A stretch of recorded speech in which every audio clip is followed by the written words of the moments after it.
You found it. Your home for the best content on your favorite team, the Fighting Tigers of LSU. Do us a favor. Subscribe to the channel. Leave your comments below. Be sure to smash that like button.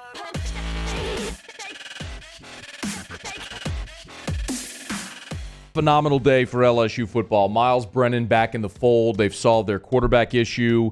Miles Frazier, the big offensive lineman from FIU, he picked LSU today. So that's now 14 members of this class. The 13 they signed on Wednesday. Miles Frazier will enroll at LSU. He'll be the 14th member of this class. So 11 spots still to go, and they'll just keep on stacking more talent, more bodies, more holes to fill on this roster. So a fantastic day for LSU. Of course, there was a little bit of a downer that's garnered a lot of attention, which we have not talked about yet. And that is that Elias Ricks is leaving LSU, and not only leaving LSU, he's leaving LSU for Alabama. Okay. This sucks. There's no other way to say it. It really sucks. And I think the reaction from LSU fans is not only that he's leaving, but it's where he's going. I mean, the tweet was, "Done deal, let's work, roll Tide." Full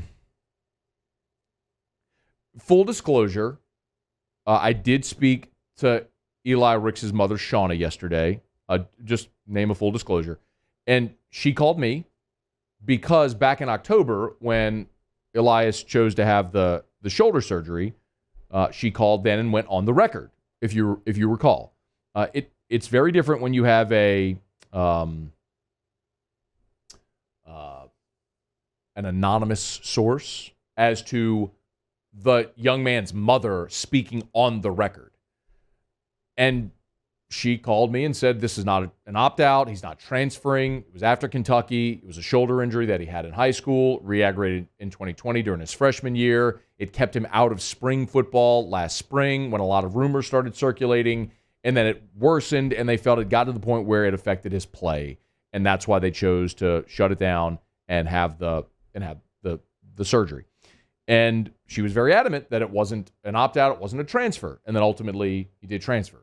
So she called me to say, listen, when we spoke in October, Ed Ogeron had not been fired at that point, and there was no thought at that point of transferring, and clearly now that has changed. And Elias Ricks did on his Twitter also post a note that was, he wrote, just a personal thank you to Coach O, Coach Raymond, and all the LSU staff that helped me during my process at LSU. I'm grateful for the opportunity and will not forget all the things that were done for me in my time there. Lastly, thank the man above for letting me be where I am today.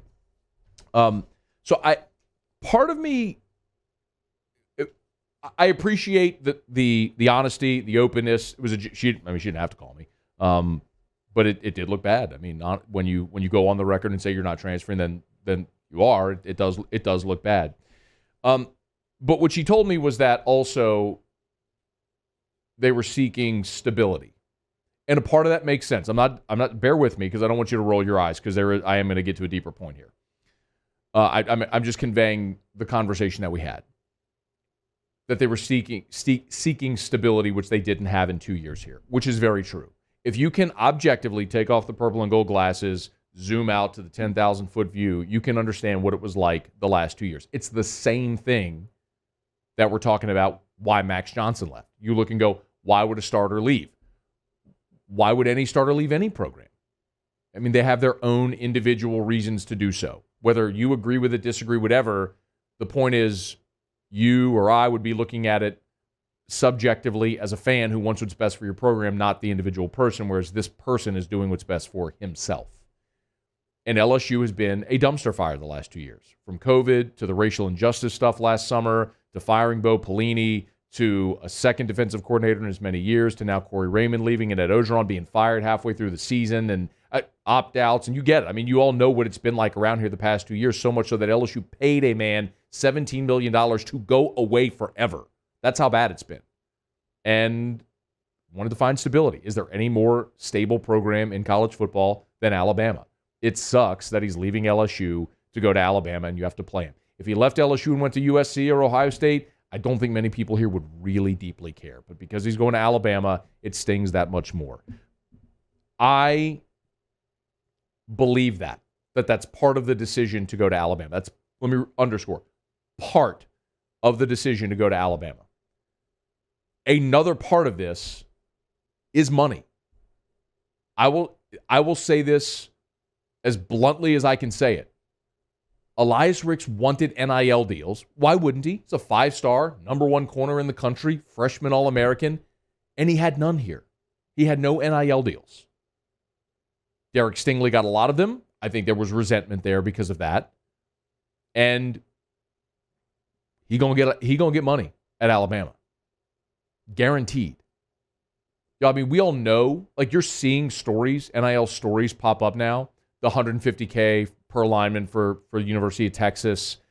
There's other stories that aren't out there that when you actually have the conversations about what's happening in recruiting and underground with NIL, I mean, there are coaches that are given an NIL budget with which to go recruit. I'm not going to name names because I'm not going to be irresponsible and say that publicly without having any concrete evidence of it, formally and outwardly. But suffice to say, it's from people I deem really credible, like coaches who have told me this. Yeah. I mean, look at Miami, where there was an NIL deal for the entire roster. I mentioned Jacoby Matthews, y'all. Jacoby Matthews is a guy that LSU desperately wants to get in this class from Ponchatoula. He was committed to LSU. He goes to an elite camp with other 5-stars, comes back, decommits from LSU, and now is considering A&M and Alabama. Why do you think that is? They weren't on his initial list of finalists. How did A&M and Bama all of a sudden pop up? Oh, Texags is paying dudes money to go do interviews. Bama's got NIL deals. I mean, you go to a game at Kyle Field, there's 20 billionaires in the suites at Kyle Field. They got more money than God, y'all. They can pay whoever they want, whatever they want, however they want. But they're organized enough to do it within the confines of the rules. And that's the bigger issue here. Like, for me, y'all know this is going to upset some of y'all, specifically with Elias Ricks and my feelings, because some of y'all are just like foaming at the mouth on it. Elias Ricks from California, he don't care about LSU. You know, he didn't grow up loving LSU, don't care about LSU. Not the way that you or I do. I grew up, born in New Orleans, spent most of my life in Baton Rouge. Even when we lived in New Orleans, I was a kid. On Saturdays, wake up, Dad would drive us up here to the game. We go tailgate on the old front 9. We go to the game, sit in the northeast corner of the end zone. I mean, I was a 6-year-old kid in that driving storm against Miami in '88. I mean, like, I've been through it all. You've been through it. We all got our stories. We've all got our stories, right? You don't have them? Kids from California. LSU won a natty. He was coming to play for Corey Raymond. They recruited him hard. DBU, Patrick Peterson, all the way through. I mean, Tyrann Mathieu. That's what he saw. There's no loyalty to LSU, and I don't blame him. And some of y'all are going, oh, well, you got to just recruit kids from Louisiana. You know what? That's how LSU ended up going 45 years without winning a national championship. It's not to say you can't win with kids from Louisiana. Of course, there's amazing talent here in Louisiana. But you got to be able to spread your wings and go get a 5-star kid out of California, or Patrick Peterson out of Florida, or Joe Burrow out of Ohio, whatever it is. You know what I mean? Like, you got to be able to get that. You got to be able to do that. So I'm not against going to get these guys nationally. But you got to understand it's a two-way street. You're going to lose guys like Elias Ricks, like you just did. You're going to get guys like Joe Burrow sometimes. You're going to get Miles Frazier out of FIU. Like, this current world of college football is a two-way street. Yes, you're going to lose people, and that's going to suck. But you're going to gain guys as well. You're going to get Major Burns from Georgia to come home. When you need Major Burns from, I think it's a Major Gaines, Major Burns from Georgia, when you need a safety. You're going to get Mike Jones from Clemson. You're going to get Cole Tracy or Joe Burrow. Like, you're going to get it to work in your favor as well if you're using it properly. So you got to understand you're going to lose guys, but you're going to gain guys as well. And I'm not mad about this. Like, I'm pro student athlete. It sucks. That's a gut punch. There's no doubt about it. And you're better with Elias Ricks. Don't try to convince yourself you're not. Dude's a long 6'2 corner who led your team in interceptions as a true freshman All-America. You are better with that dude. Make no mistake. And it sucks that he's going to Alabama. But I'm not mad at him for it. LSU's been a dumpster fire. He doesn't even know who his defensive coordinator is going to be. And go to Alabama, probably win a title. He just saw Jamison Williams do it. Left Ohio State, goes to Alabama, leads them in receiving. He's going to be a first-round draft pick. It makes sense logically. The part that doesn't make sense for you or me is you're an LSU fan. Elias Ricks isn't. As much as that sucks, that's the hard reality. You just got to make that street work both ways. And I'm going to tell you one thing I loved last night. Dwight McGlothern, who I think is as talented a corner as there is in college football, is going to be a total baller next year.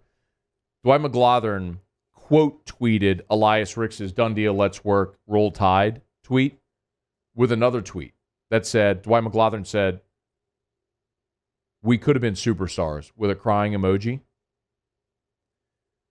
A short time after that, LaTerrence Welsh from Acadiana, again, a Louisiana guy who does love LSU and wants to play for LSU, quote tweeted McGlothern and said, let's be superstars. Basically saying, forget about him. He's gone. Let's you and me do it. I love that idea. I love that attitude. I love that mentality. You need dudes like that. And you got him in LaTerrence Welsh. Let's see how quickly he can come along, how quickly Brian Kelly can finish this roster. You're going to do it without Elias Ricks. And you're going to have to see him next year. You're going to see him next year in Baton Rouge.